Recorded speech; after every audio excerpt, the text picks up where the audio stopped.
Episode 2 of Monarch Legacy of Monsters spices up the mystery, creatures, and overall MonsterVerse connections in a solid way to really implant this series into the world of the movies without blinking twice. In this video, we're going to be breaking down everything in Episode 2, small MonsterVerse movie Easter eggs, things you may have missed, and theories on where this Snake Plissken Monarch mystery is going. I'm J-Buck. Welcome to J-Buck Studios. I appreciate you stopping by and watching. Now let's get into Episode 2 of Monarch Legacy of Monsters.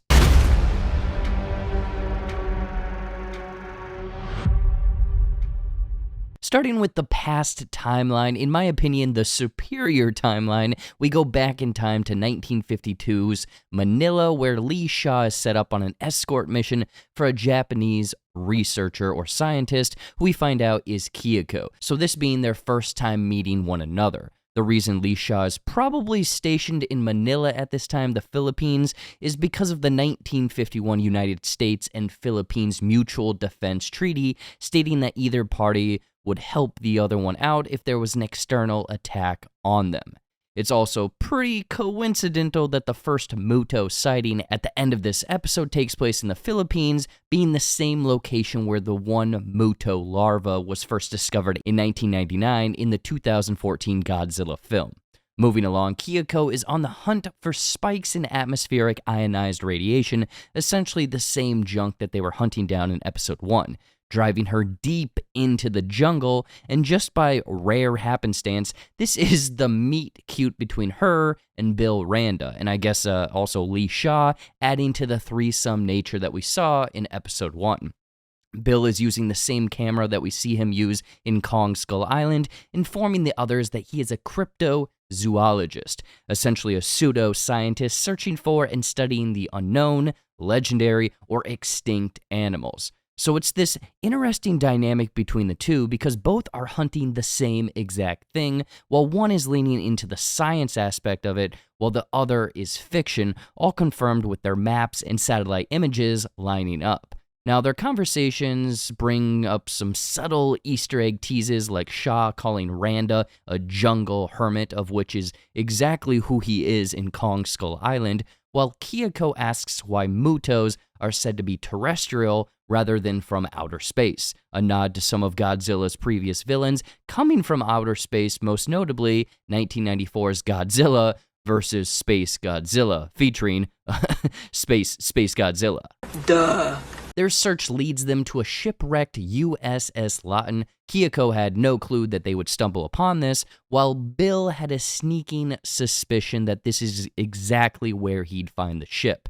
He mentions that the ship went down in 1943, 200 miles off the west coast of Pearl Harbor, and we learn that he was the only member of the entire crew that survived the shipwreck. Now, much like Episode 1, there is a bit of retconning here because Godzilla tore this ship apart, beaching it somewhere in the Pacific, according to some of the images in Kong Skull Island. Does it matter?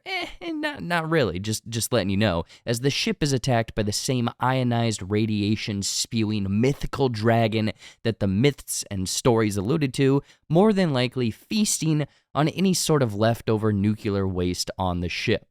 I researched a bunch of Godzilla villains, and this may be either an infant power dragon or Daggera, which would tie in with the stories and myths from ancient indigenous peoples that Bill mentioned, and ties in with how this monster came to be in the 1997 Rebirth of Mothra 2 movie. Either way, the episode ends with them finding the lost ship, source of radiation, and the three all learn at once that monsters are real, obviously paving the way for the events of Episode 1.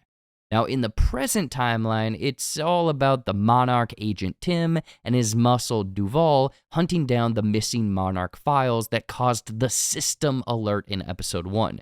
Very much intimidating Kate and Kentera and May, all in separate instances, so whatever the heck these files mean or allude to has got to be important. Heck, when they are at Kentara's, they notice the picture of his missing father. This even raises a bigger red flag, so I'm very curious on where the heck he's hiding out at, and the meeting with an older Shaw probably pointing them in the right direction. A couple small things I noticed is the overwhelming amount of PTSD Kate has from the San Francisco G-Day attacks. Causing the Monarch vehicle to crash makes me think that this is going to be an issue leading through much of the series, but will no doubt be resolved when Godzilla saves them in a much later episode. It's a hunch, but I'm going with it. Also, in Kantaro's apartment, there are two paintings almost mirroring one another on the wall, symbolizing the father's two different lives he was living. Kantaro meets up with Kate and May, all trying to escape from Monarch, when Kantaro suggests visiting Lee Shaw after both finding a file in his father's office detailing him and his mother having an old picture in his father's photo album, meaning that he can probably be trusted, right? Funny enough, a couple small details are hiding in the Shaw file Kentaro finds at the start of this episode. First is the letter basically saying how Shaw is disorderly and lacks any sort of respect, hinted at, obviously, by the opening fight scene, while the second is Lee Shaw's identification card claiming that he was born in 1924. This motherfucker right here looks great for being 91 years old. I would still totally do you. Anyway, the three tracked down Lee Shaw to an assisted living facility that was founded in 1974, only 1 year after the events of Kong Skull Island. A little suspicious. They find the Colonel or Shaw trimming a bonsai tree, typically said to symbolize patience because of the meticulous nature of caring for each and every cut, which is exactly the same mentality it appears he's been living by. Someone was eventually going to show up looking for him, asking about the Monarch files, and so forth. But the big twist of all of this is that the facility is actually a Monarch prison, keeping Shaw quiet and out of the public eye. So he's no doubt going to be linking up with the others, and what he knows or why he's a prisoner is super interesting. The easiest guess is that he knows about the same files that were found, but I'm going to guess that he knows where Hiroshi is hiding and probably a whole bunch more of what Monarch is really after. Kurt Russell is always great. He's going to be a fun addition, and I am beyond curious to see how this mystery starts to unravel. That's episode 2 of Monarch Legacy of Monsters. The ball is moving. The mystery is slowly unfolding with Kurt Russell's older Lee Shaw now into the mix, and even more weird Mutos are wreaking havoc. Unfortunately, I'm still saying that the present-day family drama chemistry is severely lacking, but I have faith that they'll tighten things up a little bit, tighten the screws, once this all turns into what I'm assuming will be a globe-trotting monster adventure.